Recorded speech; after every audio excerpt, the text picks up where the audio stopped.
Okay, so today we're going to run this sluice here, this recirculating sluice that I built in the garage.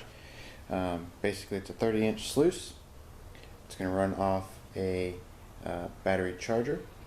I've got the Tsunami sump pump down there, and this particular sluice came with a kit for high banking, and it allows it. I mean, it came pre-assembled basically, and so it just allows you to recirculate or dump water when there's low water in the streams. There's my catch down there, and all this is being done in a Rubbermaid tote. And if you come across over here, there's some cons from my test run from a couple of weeks ago. It's just been too cold. It's been icing everywhere. Can't get any water.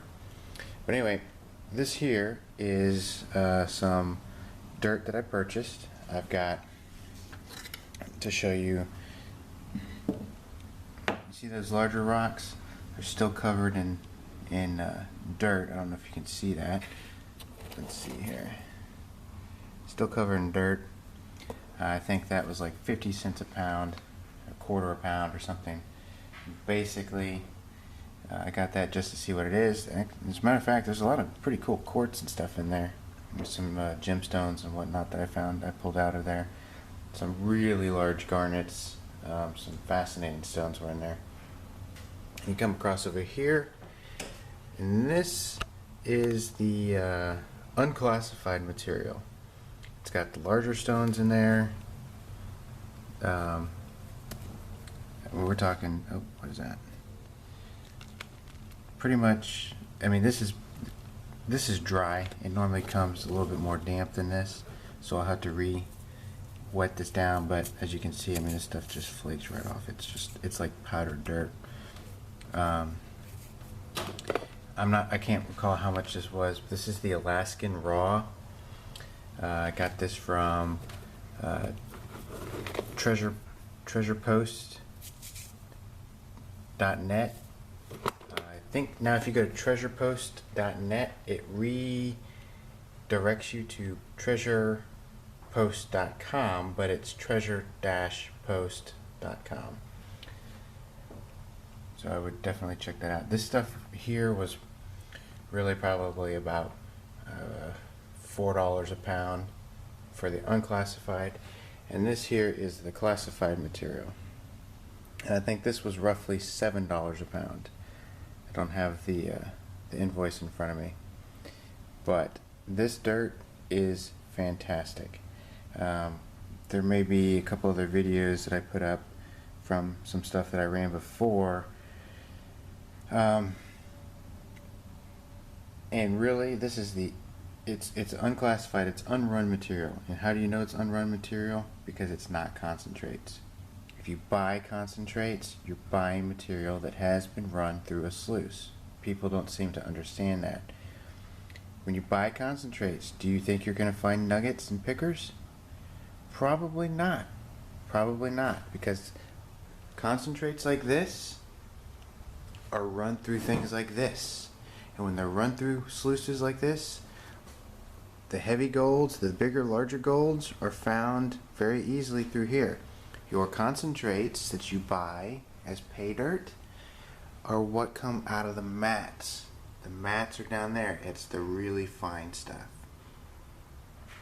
So be careful with that. I particularly like to buy raw, unprocessed material. It's cheaper, and your return on investment, or ROI, is much greater because this stuff has not been picked over yet. You can tell this material has not been run. How can you tell? Let me show you. You see this clump right here? This is dirt. This is all, watch this. It's still fresh dirt. And previously when I was going through here, I was actually seeing flakes of gold with my bare eyes in this material. So this is the material we're going to run. I'm going to do 1 pound. I'm going to run 1 pound from this material here as it is. I think this has been classified down to 1/4 of an inch, which is not bad. If I wanted to, I could classify it down even further to an 1/8 or 50 or 30 mesh. But I'm going to run it through the sluice, and my sluice can handle this material. So I'm going to take a pound of this, I'm going to measure it out, and I'm going to run it. And after I run it, I'm going to check the matting here and see what we got. And I'll get back to you. So let me measure out a pound. Okay, so we got a pound of dirt ready to go.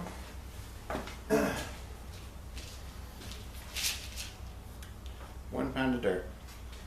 In this quart,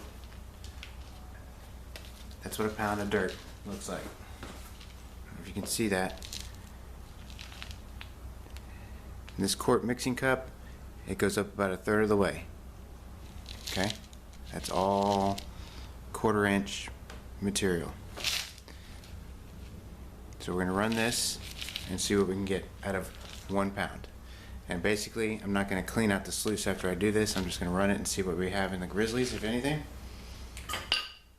So I'm going to plug in my charger here, which should get us rolling in the sluice.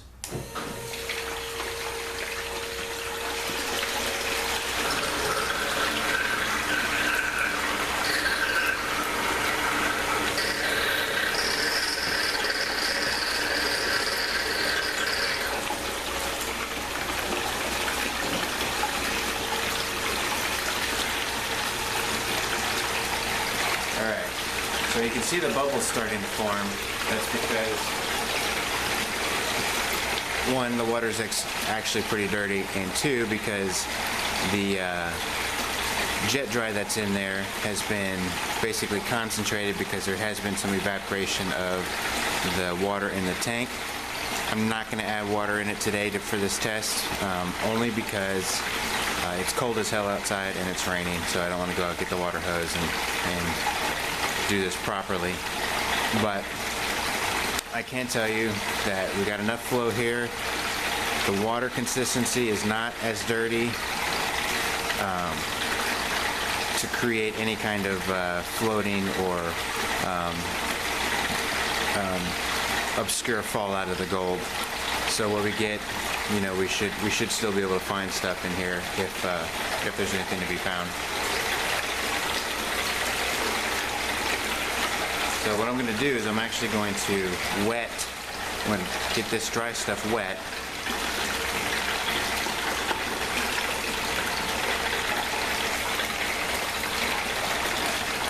Get it wet.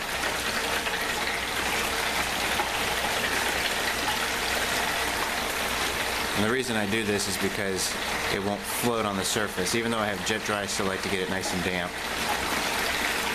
So I'm just going to go ahead and start dripping this in.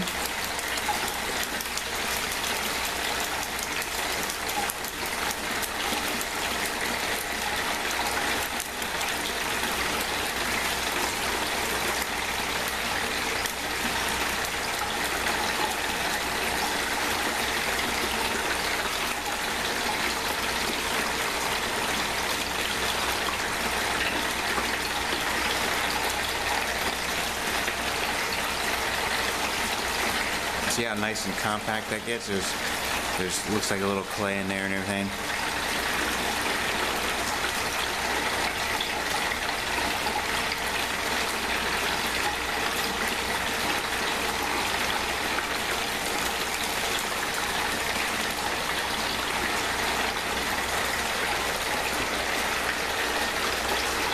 Now I'll take the little shovel.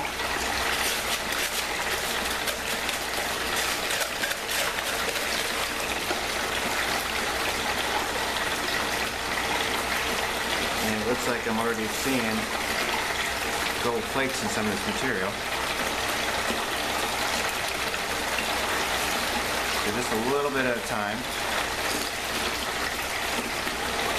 Oh yeah, I'm already seeing gold in there. Already seeing gold. That's what I like to see. So a little bit at a time.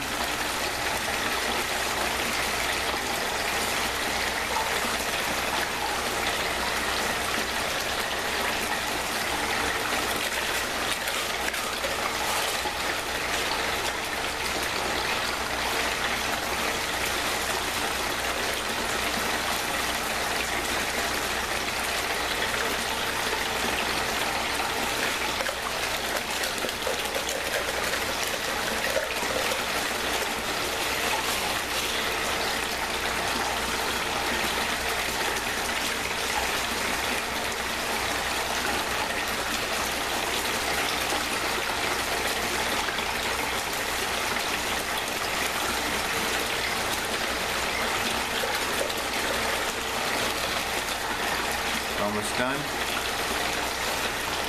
Clean up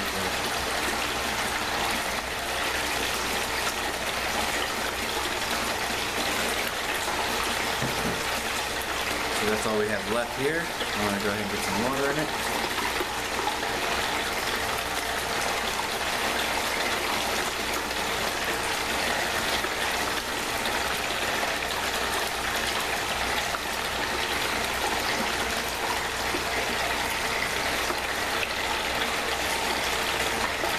Get every last drop because I know this is good dirt. This is good stuff.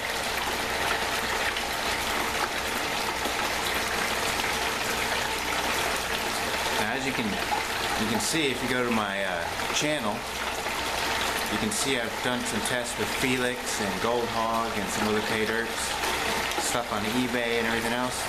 And this is by far probably the best dirt that I've come across. Alright, so that was 1 pound, all gone.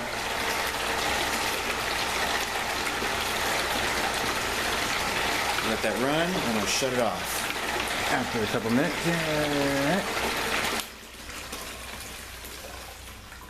Alright, so now, let that drain out at the bottom.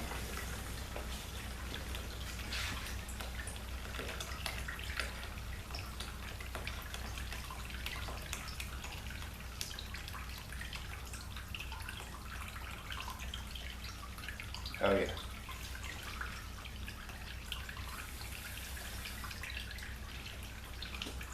A couple of bigger rocks that got caught up here.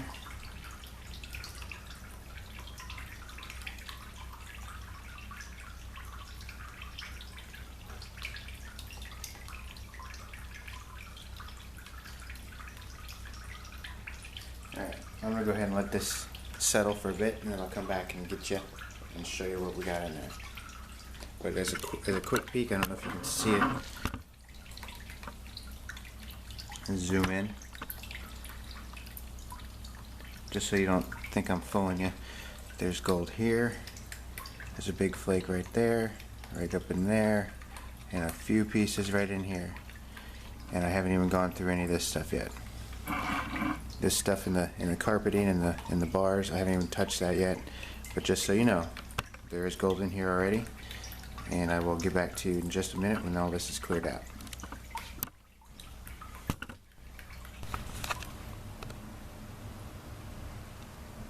Okay, so we've got the most of the water drained. I'm going to start down here on this sluice. I'm going to show you the sluicing system that I'm using. This again is the Royal Compact.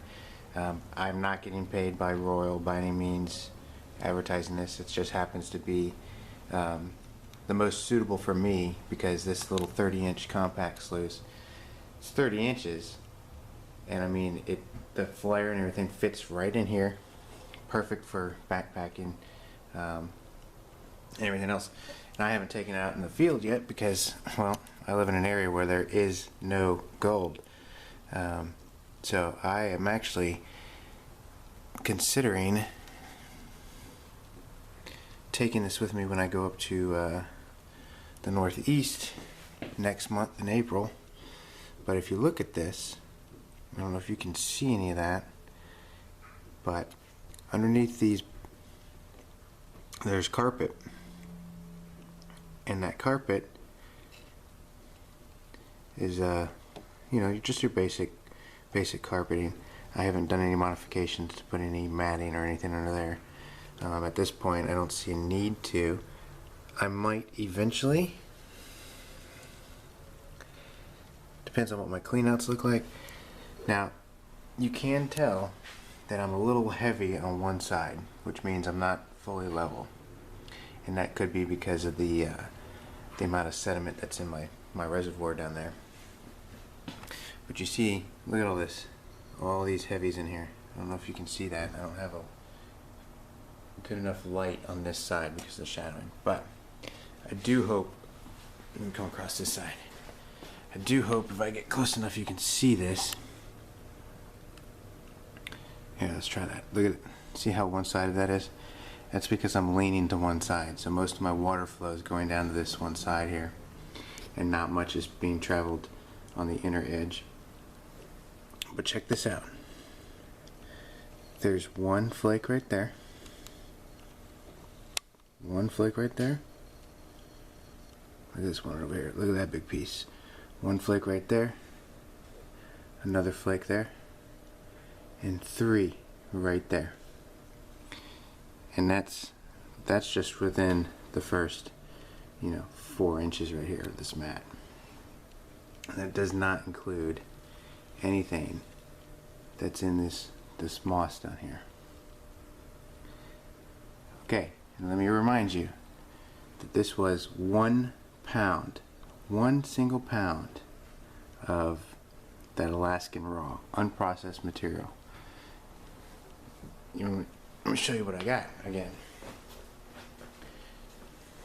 Okay, 1 pound of dirt filled up to about right here on this 1/3 of this little bucket. This is the dirt. I think I got probably, I think I bought like, I don't know, 10 pounds of this, or take that back. There's probably about 5 pounds of this, about 10 pounds of that, and then the tailings. I think it all cost me roughly like $50. And right now, looking at the amount of gold that was in there, and from what I pulled out of my previous batches, it was fantastic. This is some great stuff. I mean, I like this stuff. This is great. People are probably asking, well, why buy tailings? Well, at 25-50 cents a pound, you can get quite a few pounds for $10. And if you're into the flower gold and everything, I guarantee you there's probably gold on these stones here. You could probably wash these stones, buy nothing but the tailings, wash this stuff down and run them in a blue bowl and probably find, gold. For me, I wash these off, I dump the dirt into the sluice box and do a clean out, so I don't really know how much gold comes off that. But this is where you're going to find, when these are washed up, you're going to find little, well, not little, because I found a garnet that was, probably 1 inch around. It's huge, it's massive. And I don't know if I have any of the other. Here, check this out.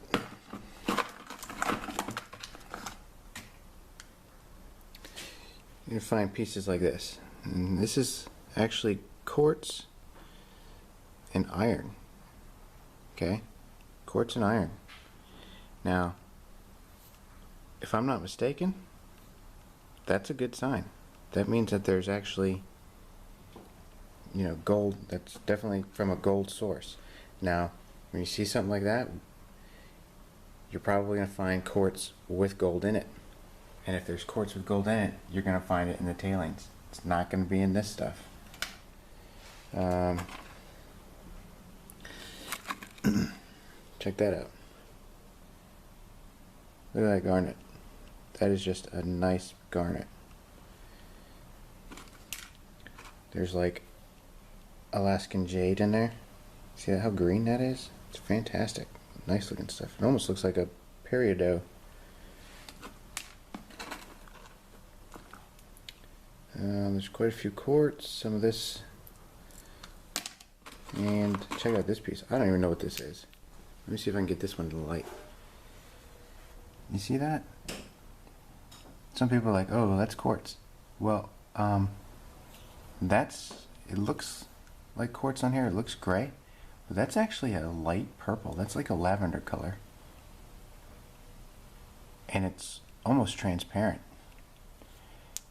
So I don't know what that could be, but man, talk about some interesting stuff in here, in this dirt. And that came out of something like this. Maybe it's petrified wood. I mean, there's a big chunk of my petrified wood right there, and that thing weighs 20 pounds. This is nowhere near as dense, but it kind of does look the same. Pretty cool stuff. Anyway, that's it for today. I'm gonna go ahead and clean this stuff up and run some more dirt, And if I, like I said before, if I can find the videos from before, I'll go ahead and post those, so you can get an example of some of the other stuff that I found in this Alaskan raw material. Again, I'm going to put the link to the website that I get this from. He's got a forum on there, brand new forum. I think I was probably the first person on the forum, and I've been talking to him. He actually has some buddies in Alaska, which is where this comes from. They won't tell me exactly where it comes from, but they get most of it shipped out in bulk quantities, and so I told him I would definitely help him on his board and stuff, and try and get some of my friends on his board that are interested in this kind of stuff. You know, I am a GPAA member. He's got a spot on there for members, so pretty cool. But anyway, check it out, and I'll get back to you. Oh, and one last thing, if you can't get it, if you can't find this dirt, because he sells out quite often, I know that he's fairly seasonal. I don't know what the weather's like from where he's at, but I'll tell you what, I'm actually going to try and talk to him about supplying some of this myself, because this is fantastic dirt. So I may have small batches for sale. If you want to contact me and are interested in buying some of this, let me know. Yeah, I'm willing to share. So until next time, see ya.